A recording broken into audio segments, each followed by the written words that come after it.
Alright, today's number, guys, it's 2. And honestly, it's a big one.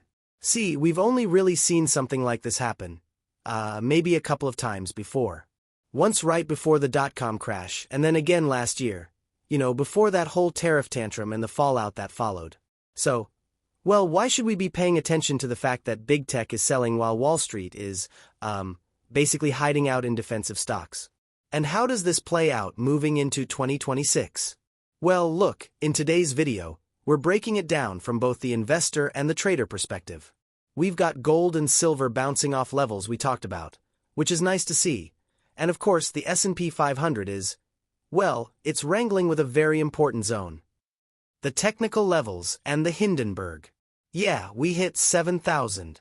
And, predictably, we rejected it. Again. This zone is huge, guys.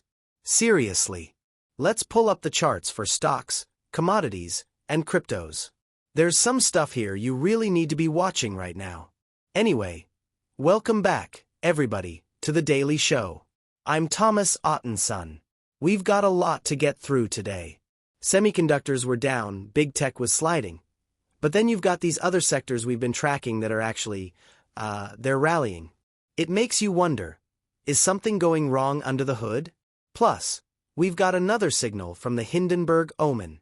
Now, as you guys remember, when these things cluster up, well, it usually means a big problem is on the horizon. Clear's throat. You can see the tech sector was down while staples were up. Look at this cluster back in 2000, right before the crash. And then again last year. I mean, the stats here are, frankly, pretty negative when you look 6 to 9 months out. Big money is fleeing. It's fleeing. We've seen the Magnificent Seven slowing down ever since the Fed started cutting back in September. If you're new here, by the way, welcome. We've been calling this for months, thinking differently about oil, metals, and utilities while everyone else was chasing tech. The late cycle reality. It really feels like we're in what we call late cycle. Financials are starting to feel the pressure, and those growth stocks that looked so good a few months ago? Yeah, they're looking a bit flaky now. People are still buying large-cap US stocks, but, honestly, it looks like a lot of that is just retail. The smart money has been moving toward Asian markets and emerging markets where things are, a bit cheaper. Look at the Mag 7. Microsoft is it's getting floored. NVDA's dropping.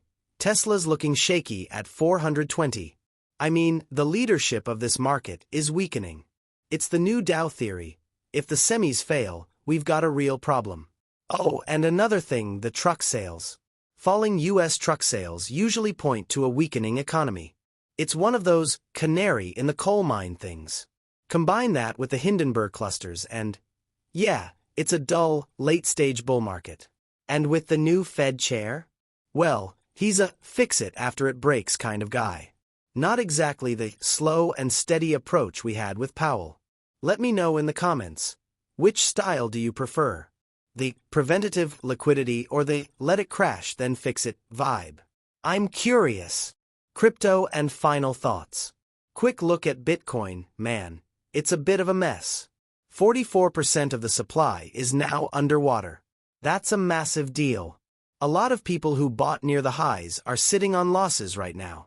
It's a high volatility midterm year, and since the Fed might stop giving guidance, well, hang on to your hats. Bottom line. The market hasn't turned yet, but 7,000 is a brick wall. Until we break that, it's a stock picker's market. Don't fret too much because earnings are still decent, but, yeah, stay sharp. Alright, if you found this helpful, smash that bell. I'll see you in the next one.